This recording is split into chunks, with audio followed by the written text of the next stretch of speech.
Hey, you all. Welcome back. Y'all already know what it is. You see the title of this video. This is Belle Collective, Season 1, Episode 8. Let's get into it. They open up with Letitia and Marie meeting for lunch. Letitia basically wants to let Marie know that the Fair Street project had been on pause because of the behavior at her brunches. The councilmen and other people basically don't want to shed a bad light on Fair Street. They only want Fair Street to be placed in the hands of someone who's going to make sure that they're competent and that they're not bringing the drama. So she tells Marie in the hopes that Marie will apologize. Letitia basically tells Marie that y'all put me in a bad spot with Fair Street, which I don't agree with. Did Marie misbehave at the first brunch? Yes, absolutely 100%.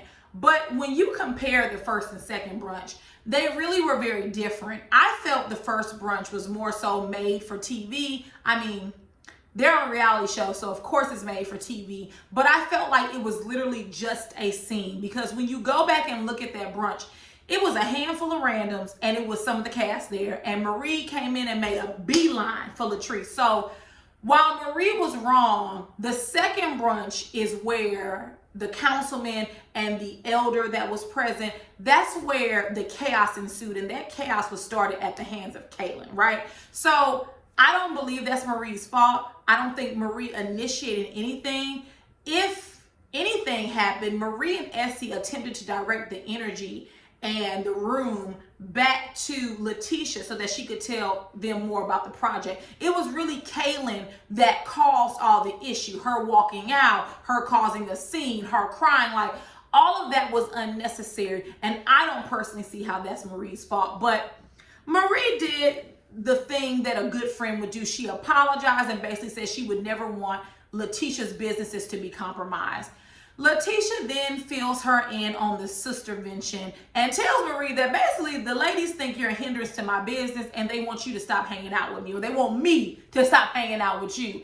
And Marie is confused, like, I don't know why these women don't like me, which I don't know about the other women, but Marie, you did come in and tell Latrice that her hair, her product were trash. You did get the mess popping with her. So if anybody has a right to dislike you, it is Latrice, need I remind you. I felt like the majority of this scene was, well, you guys know how you have that relative or that friend that don't know how to act, and you kind of got to give them the talk before you go out. I felt like this was Letitia giving Marie the talk so that the next time they're in a public setting, you just not going to act what she called classy ratchet, which I don't feel like Marie was ratchet. She was trying to direct the attention back to you, Letitia, and she was trying to help your brunch get back on track. But whatever, I'll just disagree. Moving on. Next, we get to Latrice. She is having a photo shoot for Essential Beauty, which is, I guess, her new hair care line. She's hired the Claremont twins, which I don't know why the hell she did that. Have y'all seen the Claremont twins? I remember when they were on Bad Girls Club. And to see them now, they look like completely different people, but whatever. I get it. They have a huge Instagram following, and I see the marketing that Latrice is doing. But anyway, she's hired the Claremont twins, and everything is a hot mess. They don't have hot water, yet alone clean water in whatever space they rented. The photographer is late. He is driving, not flying, driving in from Atlanta. And he's running late. He didn't even know the theme of the photo shoot. The Claremont twins were supposed to be there at 9:30, and I believe Latrice's publicist, Melanie, asked them to come at 10 a.m. Regardless, they have only contracted their services for 2 hours, which means that this day needs to go very smooth, because once the 2-hour mark is up, either you're going to pay them more or they're going to leave even if the photo shoot isn't finished. So Latrice's nerves are raked because nothing was planned. Which I will ask, who was in control of the logistics? Like, I know it wasn't just Melanie, but it was a hot mess. Like, why would you rent a space that doesn't have running water, clean running water, and hot water? If you know you're going to be washing their hair with your shampoo and applying conditioner, you need to make sure those type of amenities or utilities are working and are present. I don't know who rented the space. I don't know who reviewed the space, or did a walkthrough on the space. I don't know what questions they asked, but obviously they didn't do shit but rent a space that wasn't even, like, they had to use bottled water to clean their hair. That didn't even make sense. Like, if you're doing hair on site, why didn't you ensure that the basic utility functions were present? But hey, not my business. We see later on in the episode where the Claremont twins have finally arrived. The photographer still wasn't there. He showed up late, and Latrice just basically let him know, like, listen, they got 2 hours. You need to get on it. Which, once again, who hired this guy? Who booked him? What's going on? So, regardless, the Claremont twins arrive, and they're sitting down waiting for their hair to be done. And might I comment, their hair, while it was a little bit past their shoulders, it was very like wispy, like tumbleweedish, you know, give me tumbleweed vibes. I've had blonde in my hair. I was never platinum, but I've had blonde in my hair. When I tell you, my hair was down here when I first had the color applied, and within a year, my hair was up here.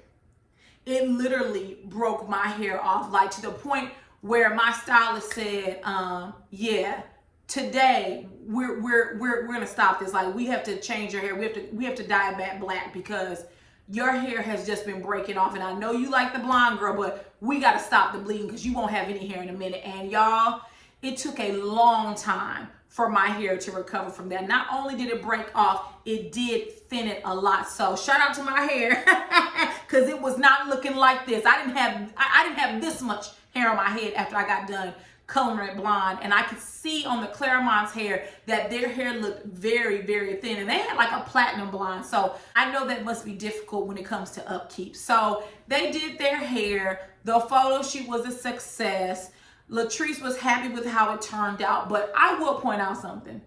Cliff said to Latrice, boy, them twins got some big old lips. Like, I hollered when I heard that, because leave it to an older black man to speak his mind. I'm not saying it's right. I'm not saying it was called for, but y'all have to admit they have done quite a bit of work on their face, and a lot of it was unnecessary. But Cliff went ahead and called it out. Latrice walked away because if the twins would have heard that, that would have completely ruined her photo shoot. So we're happy for Latrice that the photo shoot turned out well, but shout out to Cliff for adding some comedic relief. Moving on. Next, we see Letitia. She is planning a sexy welcome back for Glenn. As we know, Glenn is away from work the majority of the month, and he comes back for a short duration of time. So she's planning a sexy welcome back. She hires this lady by the name of Air. And you all, let's talk about Air for just a brief moment. Air looked like she rolled out of bed. She looked like she threw some makeup on her face, didn't even do her hair. She looked like she stopped down to the dollar store before she went to Letitia's, and that she bought some cheap lingerie and showed up. Nothing about that was sexy and sensual.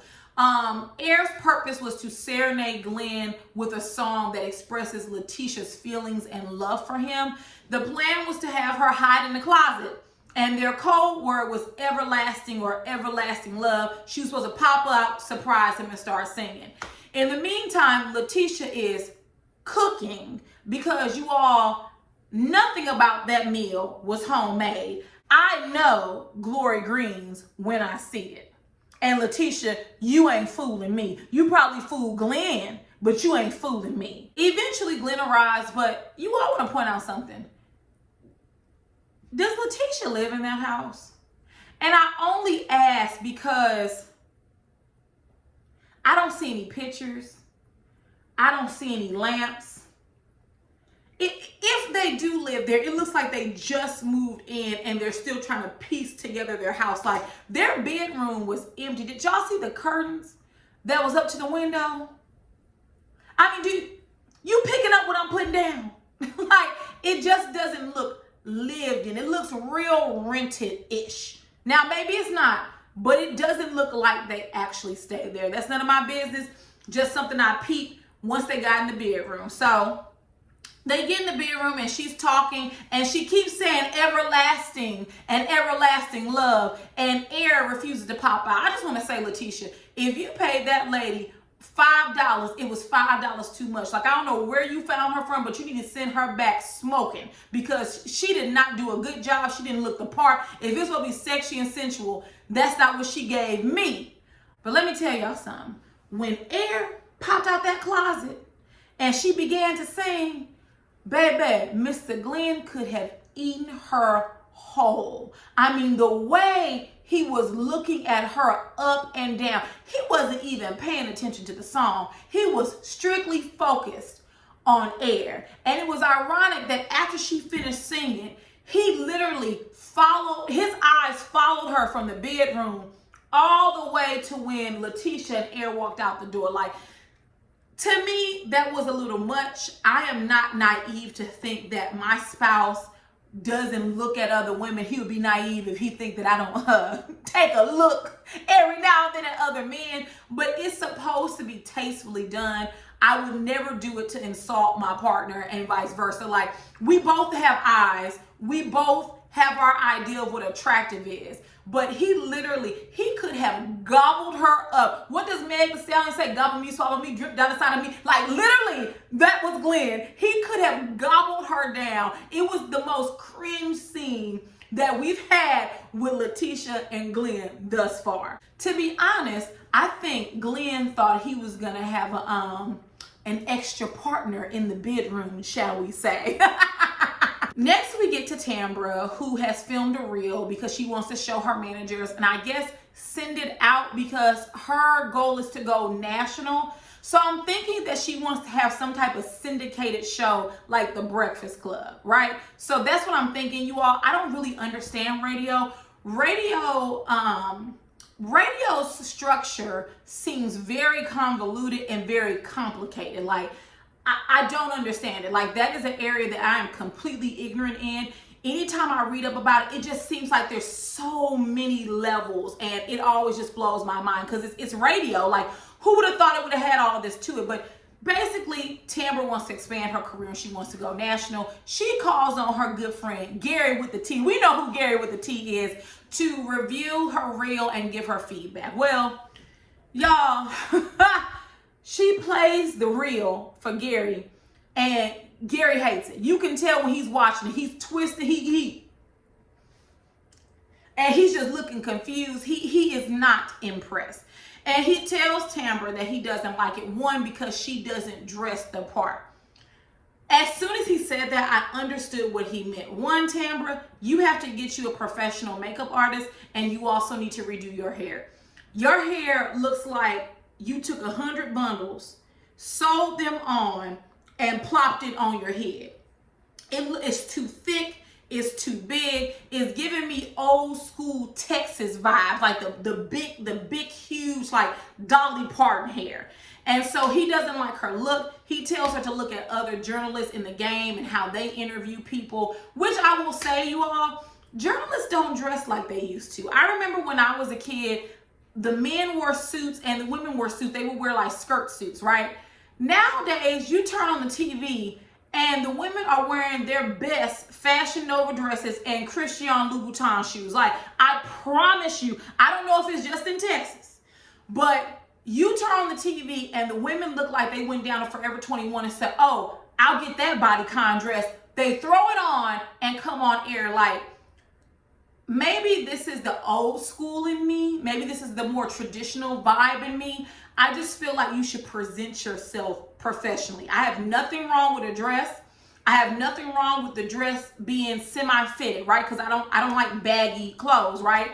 But some of the attire that these journalists wear on TV is too tight, is too short. It looks like they go into a club. And I feel like what Tambra has on looks exactly like what some of them have on, to be honest. But I did understand what he was saying. You want to market yourself differently. If you want people to take you seriously, you kind of gotta, mute the clothing.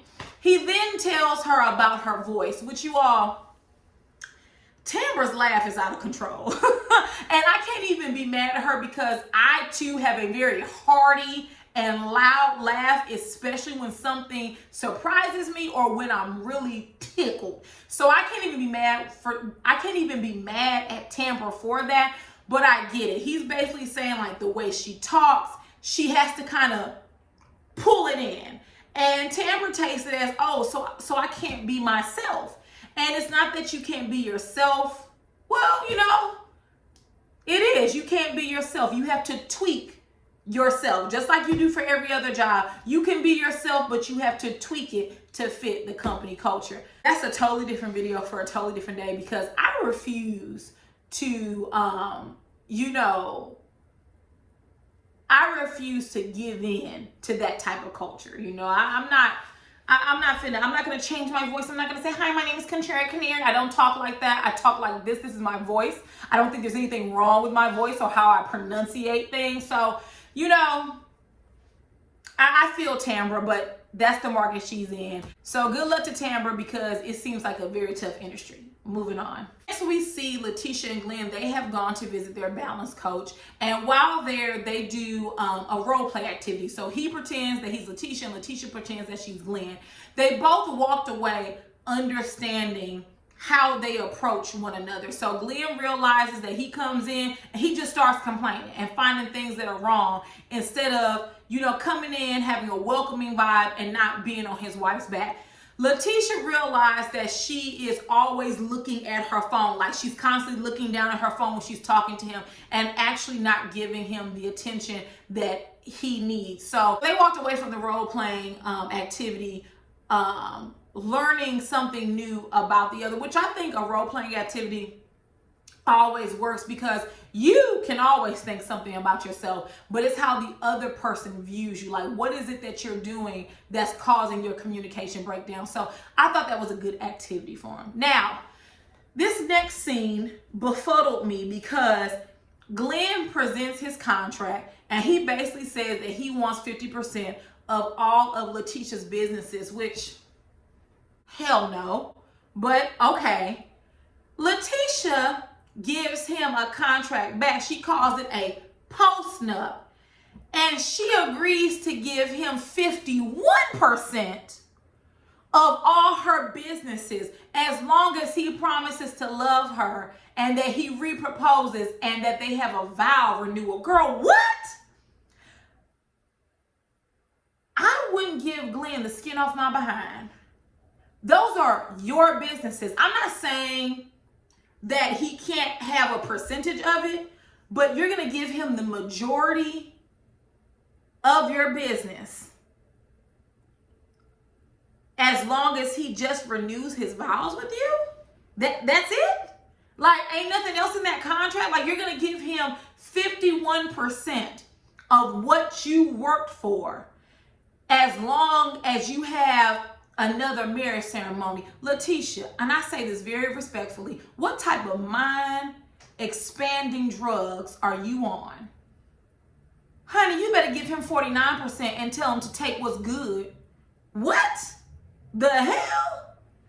Especially Glenn. It's not like, because she said that there has been some cheating, you know, there's some issues there, and you're going to give him 51% and say it's not about the money. Let me tell you something, Letitia. If you all were to ever go through divorce, you will see just how much this is about money. 51%. Girl, bye. He would have got offered 25 and a stick of bubble gum. Anyways, the balance coach decides that they probably need to get with other couples so that they won't be sequestered by themselves. And they suggest, or the balance coach suggests, they do a couples dinner. So Letitia is going to work on that. Moving on. You all would get with Essie and Marie, and they are preparing to do the ribbon cutting ceremony at their new office space, which is 10,000 square feet and is for their mental health facility. So they meet up for drinks to celebrate. And basically, Essie gives Marie a pep talk. You know, like, apparently Cedric is MIA. He's in Aruba, and Marie and Cedric had made an agreement in their relationship that they would not go on vacation without the other. And of course, Cedric is in Aruba. Let me tell y'all something. Marie should be grateful for Essie, because it is not too many friends that will tell you the real. Friendships are hard because you don't want to overstep your boundaries, and people want you to be real with them, but a lot of times they really don't want the real deal. I am happy that Essie could be open and honest with her, that she could tell, like, girl, Cedric ain't the one. He's missing in action. Why do you continuously accept this bad behavior? And Marie basically says that she accepts it because she's 40 years old and she feels like that she can't restart, which, listen, Tina, well, her name isn't Tina Knowles anymore. What's her name? Tina Lawson, Beyonce's mama. I really admire Tina Lawson. I keep wanting to call her Knowles. I admire Mama Tina because she has come out and she has told her story about how she was going through the divorce. I forgot what age Mama Tina was, but she also too felt like that no one would want her because of her age and that she wouldn't find anyone. And women, we have to get past that. Like, honestly, I know there are a lot of trash men, but at the end of the day, it's not just about finding another man. It's about moving on from that relationship, rebuilding yourself, finding your purpose, and living happy regardless as to whether you have a man or not in your life. Because honestly, the man will come. Men run like buses every hour on the hour. You will find someone, right?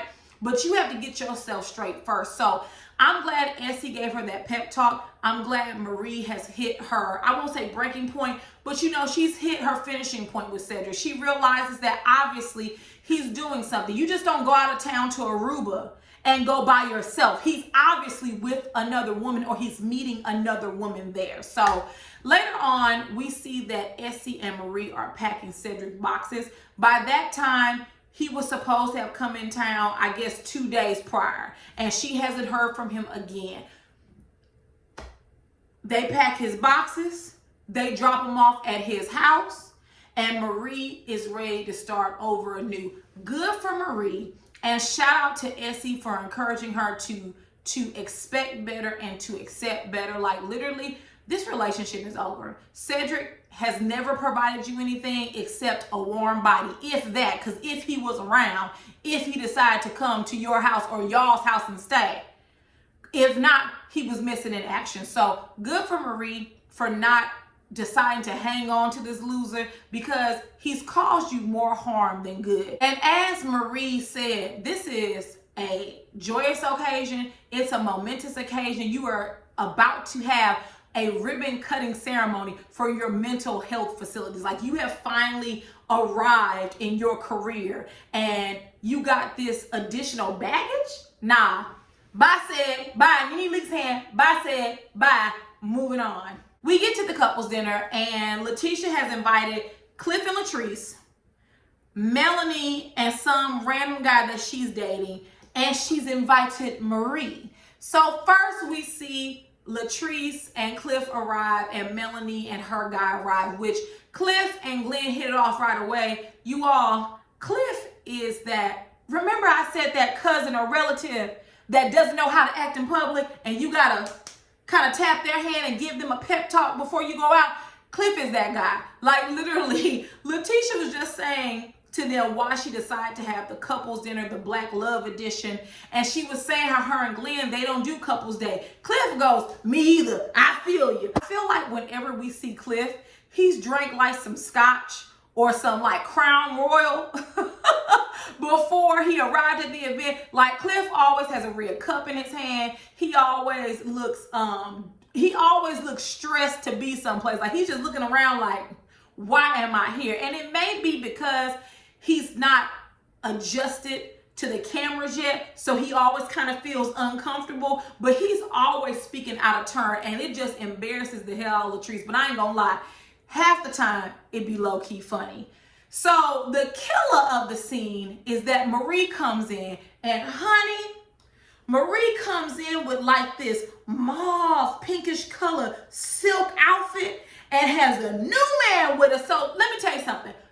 Bravo, Marie, because let me tell you something. You and Cedric are not together. Apparently, you haven't been a couple for a very long time, even unbeknownst to you. So shout out to you for moving on. Didn't I tell y'all that men run like buses every hour on the hour? And Marie, if he don't work out, moving on to the next man. It's time for you to be worry-free and stress-free. So I was hollering. Marie came in prancing. It looked like she was walking on air. I'm telling you, when someone is stressing you, she looked completely different with Cedric than she did with this man. She looked happier. She looked like she wasn't as stressed. So shout out to you, Marie, because that's how it's supposed to be done, you all. And with that, if there is nothing else, Real Housewives of Atlanta comes on tonight, and so does Married to Medicine. So I will see you all a little bit later. Bye, guys. Mwah. See you later. Bye.